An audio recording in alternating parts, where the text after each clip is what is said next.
In this video, I'm going to show you exactly how to create a profitable social media marketing plan that straight up gets you more leads, more clients, more customers, and more sales. If your social media marketing isn't delivering the results you're expecting or hoping for, stick with me because we're going to solve this for you once and for all. All right, so let's talk social media, specifically social media marketing, and more specifically than that, how to create a social media marketing plan that will get you everything that I previously mentioned and help you grow your business without needing to waste all day on a million different social media networks.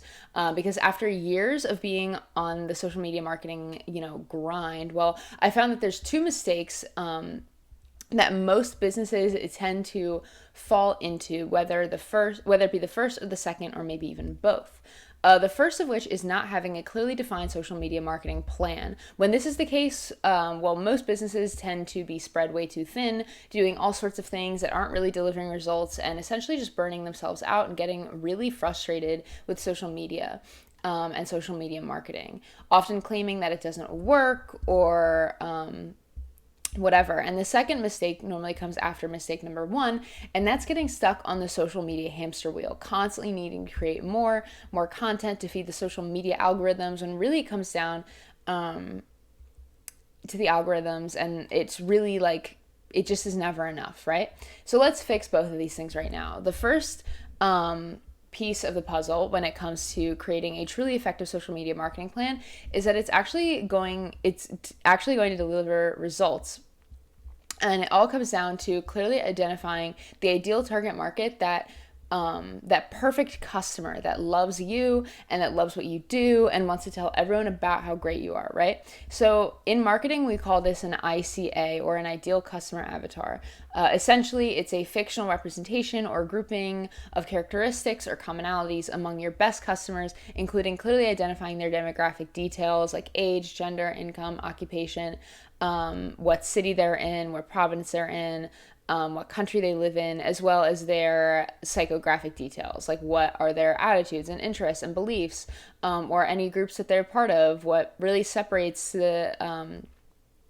what separates them from the rest.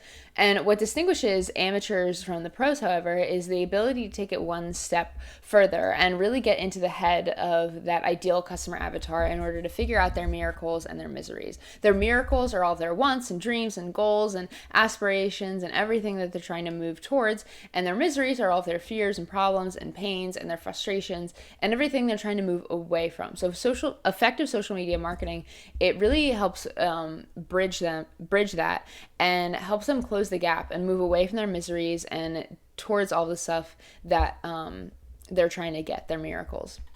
So knowing your ideal customer avatar really clearly, defining them, is also really important because it helps you choose the right social media channels for your business and avoid all of the ones that are just going to waste your time on in general, but more on that in just a minute. And so first, let's talk about value proposition. So if the ideal target market is all about the person who you're doing this for and all about who you're trying to attract into your business and communicate with on social media, then the value proposition is all about the why, not so much the why do you do what you do, even though that's the important thing, but more so why should they care. The acronym that I love here, even though it's a bit of a mouthful, is WIIFM, which stands for what's in it for me. This is important because when you're doing social media marketing, well, you want to make sure that you're actually providing value through your social media content rather than just going out there posting all sorts of random stuff that really benefits nobody, or even worse, only benefits your business. When you see, you really have to try to be empathetic here, to put yourself into customers' or clients' shoes and think, well, why would they follow my social media accounts? What's in it for them? What value can I provide for them? And try as much as possible to really clearly articulate and describe the benefits that someone would have by interacting and engaging with your social media channel. So essentially what your business does, or who it does it for, and why they should care. In other words, what benefits are they going to receive? So the next point that you're really going to make sure you bake into your social media marketing plan is about media match. Now, to talk about media match, well, we've got to take in we've got to take it back a couple steps and go back to the ideal customer avatar, because essentially this is what we're going to use in order to determine the right social media channels for your business, specifically the demographic part of your ideal customer avatar. So when you take a look at your ideal customer avatar or at your ideal target market that you're trying to go after, well, what's their gender? Are they men? Are they women? What's their age range? Let's say 18 to 25, 25 to 35, 35 to 55, whatever it is, just to make sure that you identify all at once. That you really need to go do is just head over to Google and do a quick search on social media network demographic usage. Sounds like a bit of a mouthful, but what you're really trying to do is determine what age ranges and what genders, and use specifically, different social media platforms. Make sure to identify it. Once you have all that you need, really all you need to do is head over to Google and do a quick search on social media network demographic usage. Sounds like a bit of a mouthful, but really what you're trying to do here is determine what age ranges and what genders use different social media platforms. And then all you really need to do is line up the pieces to make sure that your market is going to be on the right channel, or that you choose the right channel for your market. For example, is a really broad generalization. If you're serving a target market of both men and women over the age of 35, you probably want to take a look at Facebook. Or if you're serving a market of, again, both men and women, but maybe slightly more women, then maybe you want to take a look at Instagram. If you're serving a broader audience of 18 to 55-year-olds and you've got educational or even entertaining type of content, you definitely want to look at YouTube. And if we don't take a look at gender or even age, or really just the kind of, and really only just the kind of industry or profession that someone's in, well, if you're, business to business or, B2B market, then you're serving specifically business professionals and you want to take a look at LinkedIn. The only mistake here that you can really make is choosing a social media channel because someone told you to, rather than basing it off your ideal target market. When they're actually active and present online, you don't need to be everywhere that you don't need to be, right? And so everything, you'd rather do a few key strategic things and ensure that you're doing the right thing in the right place for the right people, rather than something that's unnecessary. Okay, so up next, let's talk about content style and how this factors into your social media marketing plan. You see, when it comes to different social media networks, there's typically 4 types of content that you can create. There's text content, there's audio content, there's graphics, and of course there's video. Text naturally is going to be the easiest. It could be a short tweet, it could be a short social media post that could even be captioned, accompanied with a picture or graphics, whatever. The next step up are graphics, and they're fantastic if you are more creative and visual, or if you're working with a designer who can, help take some of that text and translate it into an image or a meme or something like that. Audio is great because it provides more of long form content. When people typically listen to audio for a bit longer than they would read a text or even look at an image, this allows you to provide more value and to connect with the people on a deeper level. Not to mention audio and hearing someone's voice well, it allows you to form a deeper connection than just reading someone's words or looking at their pictures.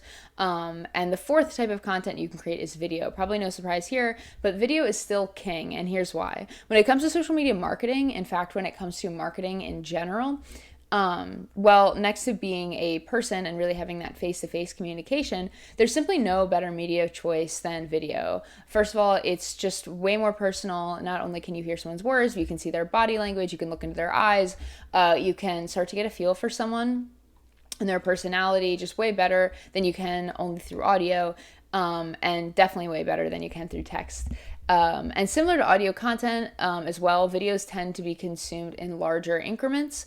So rather than reading a tweet, which is going, to take all of about 3 seconds, or perhaps looking at an Instagram post for 10 seconds, the video tends to be consumed in the duration of minutes and maybe even hours. And also video can give you the flexibility through all of your social media that you can splice and dice it, and you can extract audio, and now you've got a podcast, and you can transcribe the audio, now you've got text, and you can take that text and you can create quote cards and make it graphics from a designer. And I mean, the possibilities are pretty much endless. And now there's a catch, of course, with videos, and that is specifically the fear aspect of being on camera, which I totally get, and it's definitely a hurdle. that you'll have to get over, especially in the early days, because it's definitely very intimidating. So there's no point in denying that. But like all things, it's probably a little bit scary. It's probably worth doing because the results of a video can deliver for you and your business and your social media campaign. And it's just astronomical. And this is why, if your goals are to truly dominate social media, then you simply have to include a video aspect. And I would argue that video needs to be the core pillar of your social media marketing strategy. So with all that said, that's going to lead me perfectly to my next point, which is how do you get off the social media hamster wheel of constantly needing to create more and more content to feed the beast, feed those social media algorithms that just never seem to be satisfied. Well, you need to do it in two ways. The first step is to follow all the steps that I've just described to you, essentially ensuring that you'll be identified, or that you've identified your ideal customer, that you're going to go where they are, and you're going to be active and present and engaged online. And ignoring everything else, which is going to save you a ton of time and ton of money and ton of energy. And the second step is, once you've identified those 1 or 2 or maybe even 3 key channels where your ideal customer avatar is active and engaged, well, it's time to double down on video, because that video can be turned into a podcast and be turned into different posts, different graphics. And so, like I said, it can really be expanded upon. And so that's it. Those are the, biggest tips I have for creating a social media marketing plan. If you want to learn more, subscribe. If you like the video, be sure to like it. Leave a comment if you have any other thoughts, and I'll see you next time. Bye.